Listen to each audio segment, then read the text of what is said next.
Welcome to Supporting Resilience in Parents and Carers and Children and Young People. We are from the Emotional Support Team in Medway. My name's Dr. Katie Gulliver and I'm a consultant clinical psychologist, and I'm the strategic and clinical lead for the Emotional Support Teams in Medway and the Emotional Wellbeing Teams in Kent. And I'm joined today by my colleague, Stuart. Oh, hi everyone. I'm Stuart Diamrell. I'm a principal family therapist here with the team.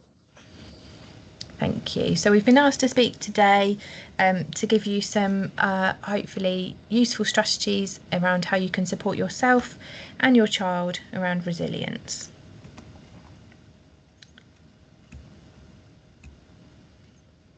So we've got 3 aims for today's workshop. We'd like to teach you about what resilience is and how important it is in child development and in our own lives as well as parents and carers. To reflect and generate ideas for how to model resilience, and to think about how you support your own well-being as a parent or carer as well. So we'll be covering 4 key concepts today.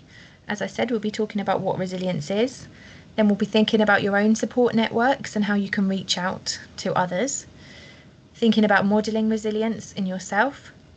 How to build caring relationships and the priority and importance of this.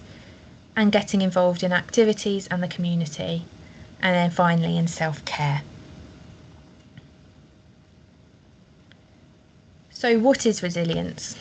Resilience is the ability to steer through serious life challenges and find ways to bounce back and thrive. We know that life does throw challenges our way. Nobody has a smooth ride all the time. Families face challenges, and that's part of normal life.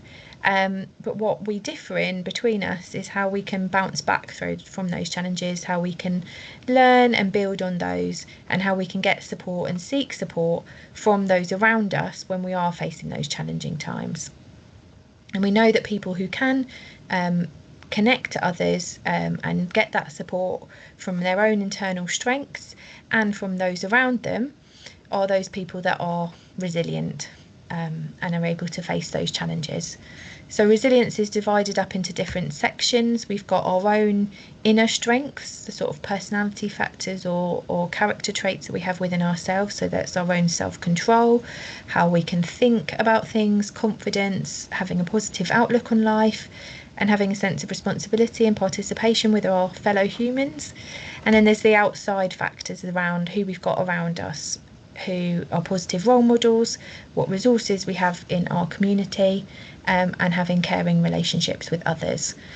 And we need both those inner factors and those outside support to feel and be able to be resilient.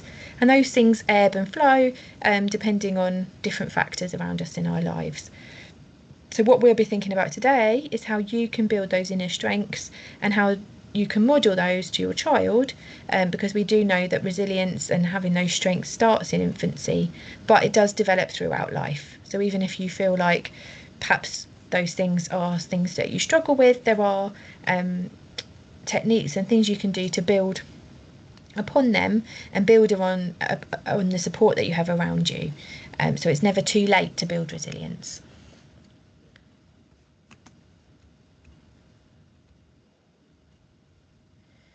So we know that parenting is really important for resilience.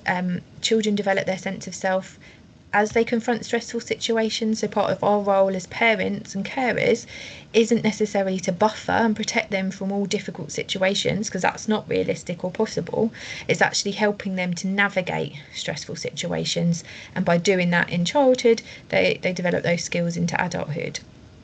And they also will seek help from you as parent or carer within those challenges, but they do also strive to be independent. So again, it's that difficult balancing act between helping them but also giving them the skills to face challenges, and that changes as they develop, so due to age factors but also their sort of developmental stage and their own different abilities or differing strengths that will vary in terms of how independent they feel or are able to be in difficult situations. We won't always get that right. Sometimes we might jump in and actually they could have managed that themselves, or other times we might step back and leave them to manage it, and they find that too challenging. So it is an opportunity to learn, and just an acknowledgement that we're all learning together, and we won't always get it right all the time.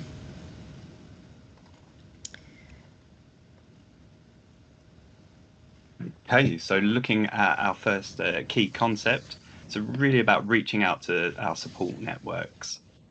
Next slide, please. So one of the things we know about parenting and caring for children and young people is the idea that it's a difficult, challenging role, a challenging job for anybody. So what we're thinking about is really about our wider support and how we can, I guess, follow that idea that sometimes it takes a village to raise a child, thinking about who is around us, what support is around us to offer that type of help. So looking here, so thinking about it's usually ourselves as parents and carers with our child, thinking about spending most of the time together and fulfilling our roles there. And as you can see in the image, thinking about what support network we might have around us, who might be the next closest. So thinking maybe wider family, thinking close friendships, thinking, as I say, extended family, thinking about as we go wider out as well, thinking about other people in our lives that might fulfill different types of support and roles. So here, thinking creatively, so not just an idea of the kind of the day-to-day, someone might offer kind of care or time spent with you, but thinking about actually who I might talk to for help, or who my child might reach out to, have conversations with, whether that's friends at school, whether that's teachers, whether that's local religious groups. So really thinking creatively and broadly about the people in our lives and the types of support that they can help and offer. We know that there can be lots of barriers in doing that. So there's that idea of actually, if we're reaching out for support, is there a fear that that looks like we're not doing a good job as a parent, that actually we should just be able to do this, that we should have the skill? We really want to challenge that idea that we know, as I say, parenting comes with its challenges. So thinking about actually who is there that can offer that help, and really try and break that stigma that there's an idea that asking for help is a sign of weakness, or a sign of I'm not doing what I feel I should be doing. We know some of the barriers can be around time. So thinking about the sort of sense of maybe being a burden, or a sense of asking for someone's time to spend or to offer help. And again, what we know from people's feedback is that people often would like to help but don't know the best way to do that, or whether they would be offending someone by offering help and support.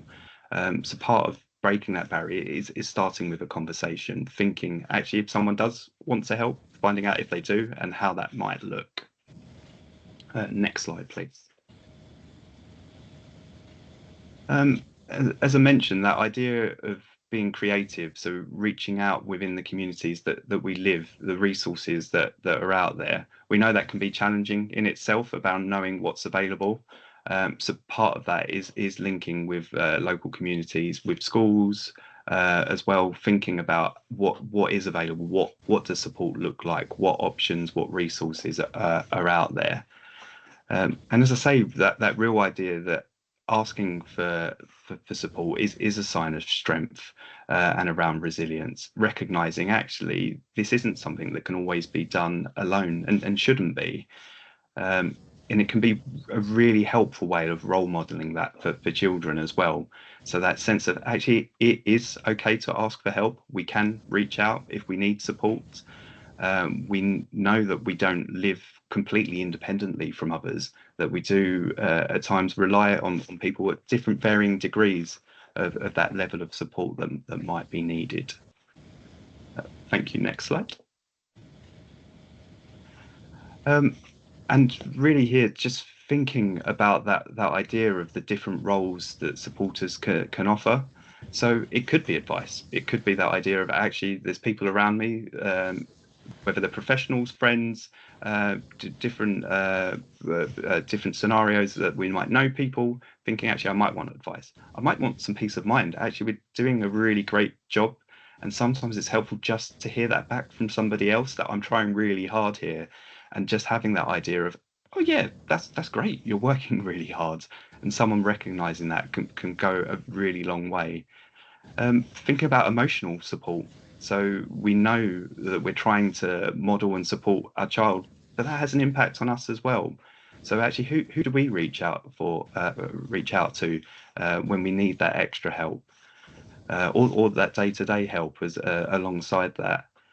That idea maybe some more practical as well. If it's a sense of needing someone's support with practical tasks, or time that's needed around the home, or more community-based activities. I kind of touched on that idea of reassurance. Sometimes it's just good to hear back from others. Actually, this is quite usual. This is what I understand about parenting as well. So getting some of that news from outside of your own family as well, of what an experience can be like, whether it's similar, whether it's different, can be really useful to hear those different stories. Thank you. And I guess we think sometimes that it's useful to think about the types of supporters that we have around us. We've touched on some of these ideas already, but it can be helpful to think, actually, what type of supporter do I need?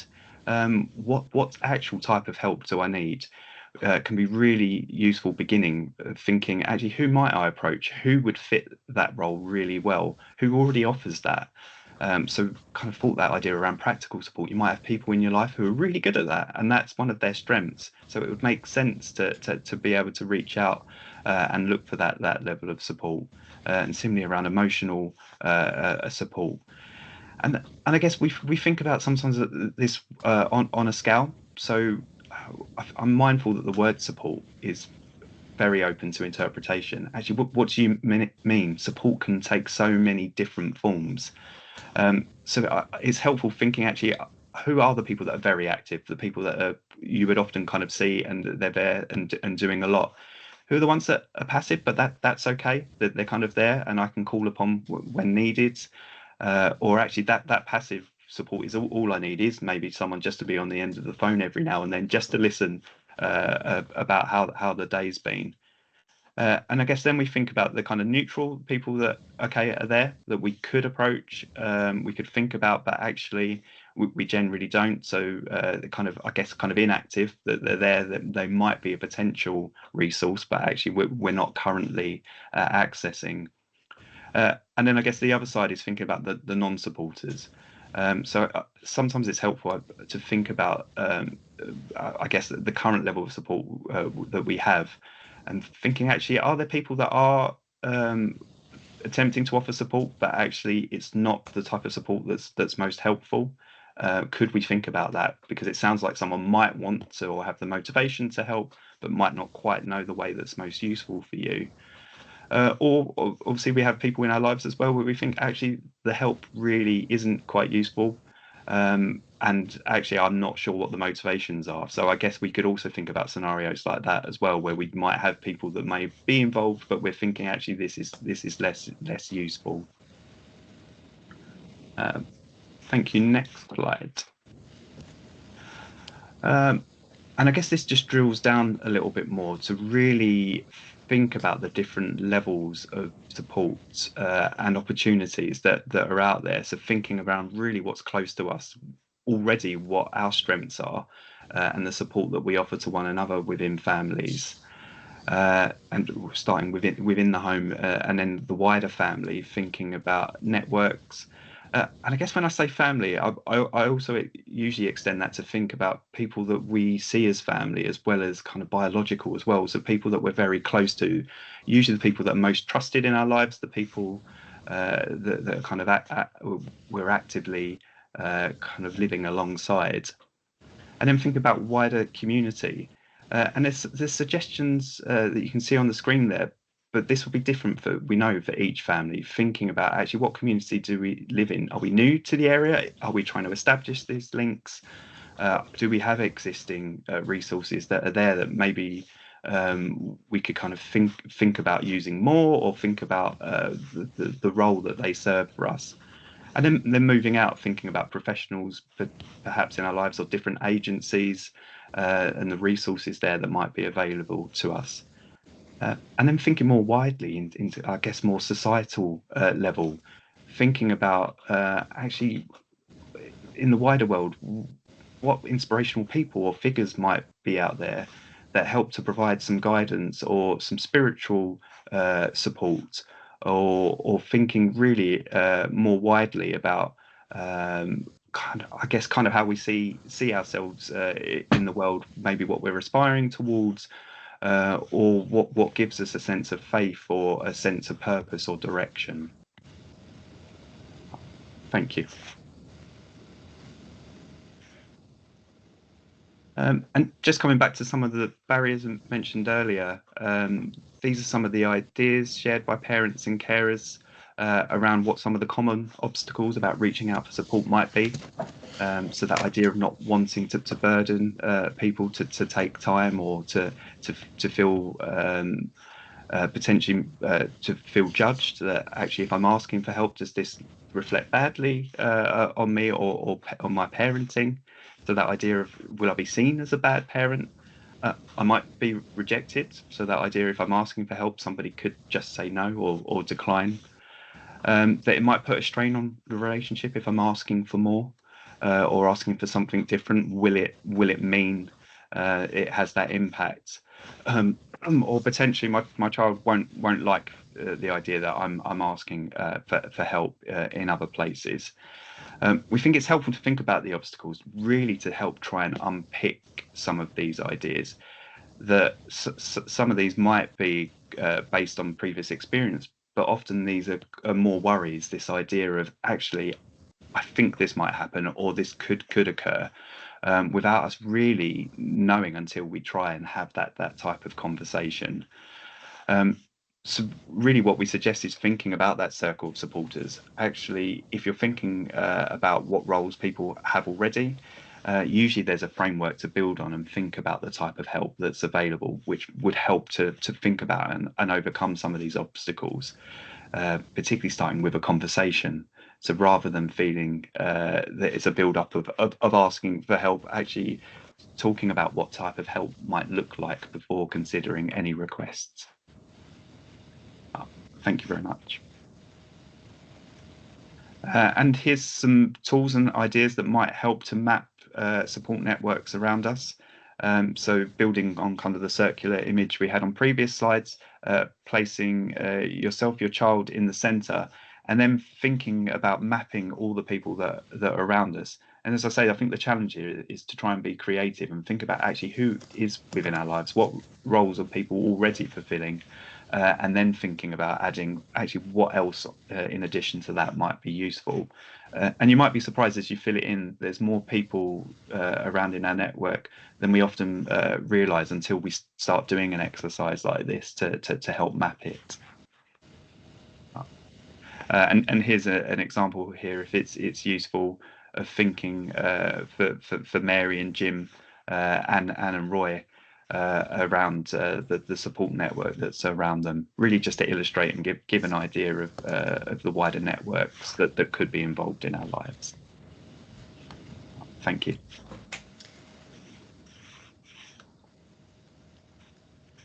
Okay, so that's that first key concept done, and like helping people think about what thing you're going to do to connect to people this week.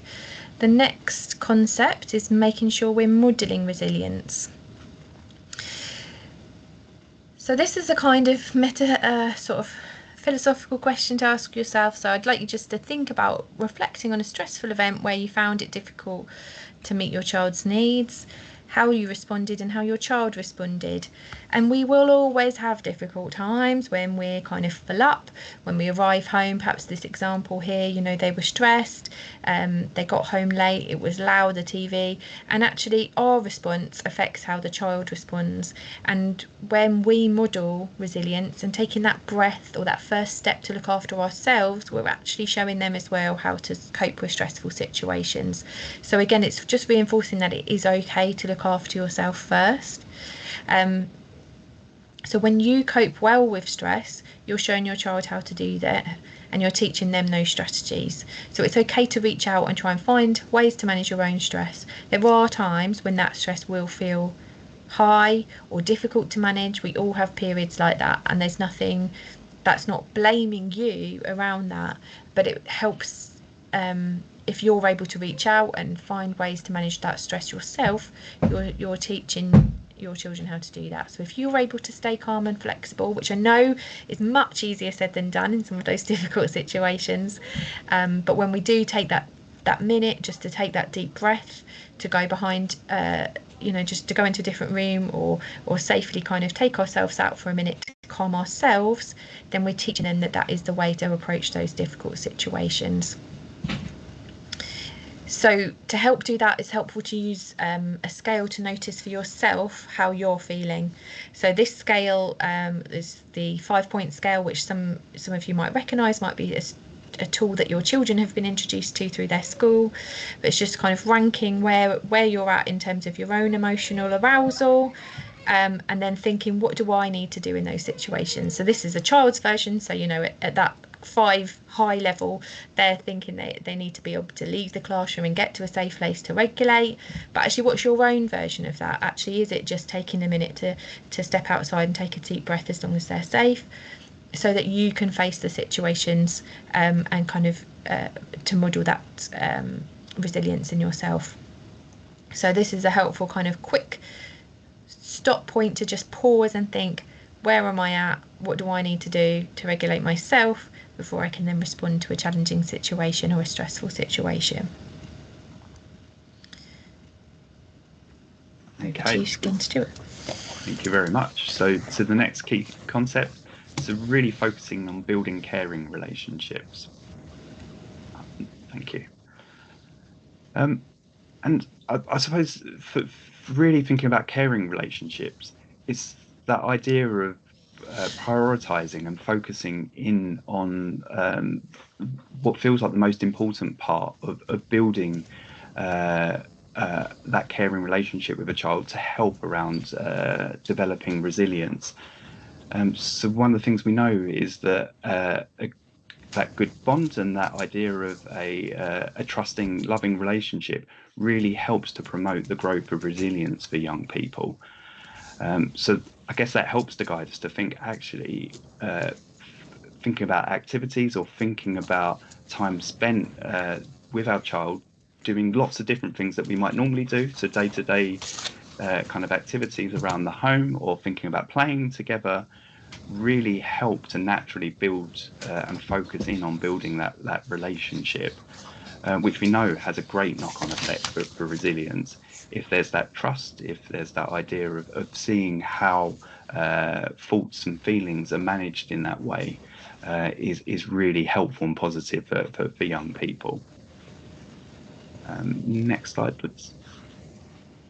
And part of that, we talk about the 2 hands of parenting. So those kind of ideas of the different roles of parents, for parents, and thinking about ideas of connection and correction, and thinking both are essential. So where we talked about relationship, that idea of connecting with your child, so really kind of connecting to their world and starting to build an understanding of what their thoughts, their feelings might be, helping for your child to start to understand those experiences, making sense of the world around them.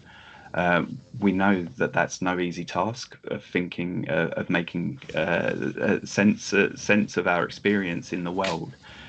So part of that is feeling close enough to be able to have those conversations, to be able to kind of demonstrate that in activities that we're doing,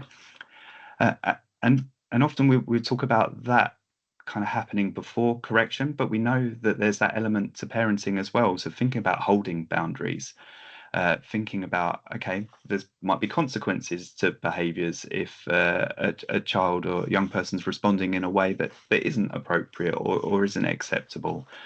But the hope being that actually, if there's already that established connection that we've worked on, it then becomes easier to move into a space of, okay, but then we can talk and hold a boundary when actually things aren't working, or behaviours aren't the way that we had hoped for in those moments, which tends not to fray the connection. Actually, if we've already promoted and worked on that, it falls within the expectations within our relationship.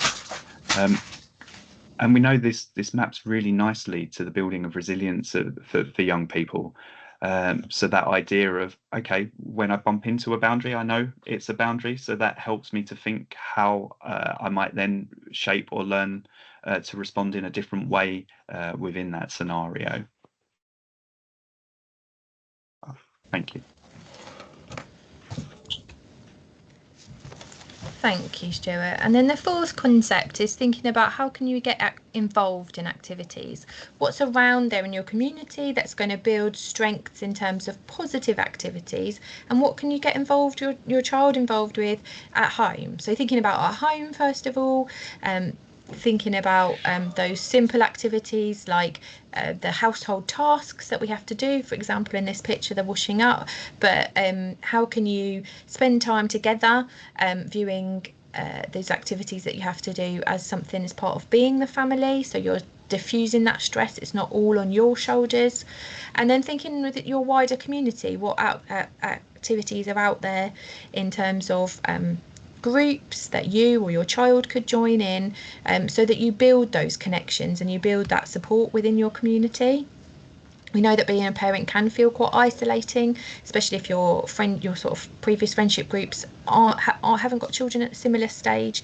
So it's helping you as a family, and you as parents individually and the children, find those different places where you can connect and get involved in activities that are going to build your sense of accomplishment. So those might be hobbies, those might be kind of interest-based groups, or they might be groups around a specific need. So if, for example, your child's got additional needs of any kind, there are parent groups out there within the community to support parents and carers that have children with those additional differences. So it's just really encouraging you to think and look at what's out there and how you can get involved. If you're involving your child in a chore, again, it's that sense of when to jump in and when to hold back. It can feel like it'd be just quicker for you to do it all, and that is true, but then you're taking all that load on yourself as a parent or as parents and carers. So it does actually help build that in the long term, build that sense of responsibility within themselves, within being part of the family, and it does build that positive relationships between yourselves as family members, because you're all contributing to family life then, and hopefully does reduce the stress on yourself again long term, if you know that actually they can do that element of chore or whatever it is for themselves. And it again gives them those opportunities to develop strengths and talents and skills.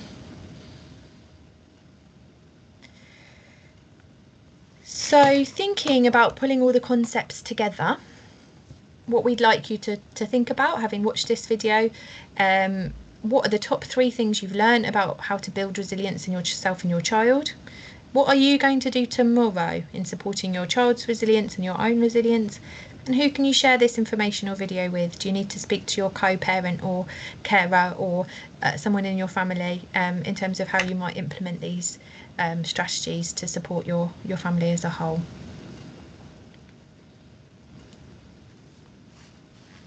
So moving on to the final concept that we have today is really promoting that idea of self-care, how we look after ourselves. We know that parenting is extremely emotionally demanding, and physically as well. So thinking about the other roles that we hold as well as parents, and knowing the impact and difficulty that can be, the challenges that can offer. So really thinking and promoting this idea of actually we shouldn't feel guilty for making sure that we have space to look after ourselves, and really prioritizing that actually for this to work, a carer needs to feel their needs are being met, to be able to meet the demands. You go to the next slide. So when we think about that, there is, I guess, breaking down some of the areas around self-care that we think could be really helpful to consider. So that idea of trying to be realistic. So if you're setting yourself targets or goals, actually, is it achievable? Is this the main thing I would like to achieve and to get from a target that I've set?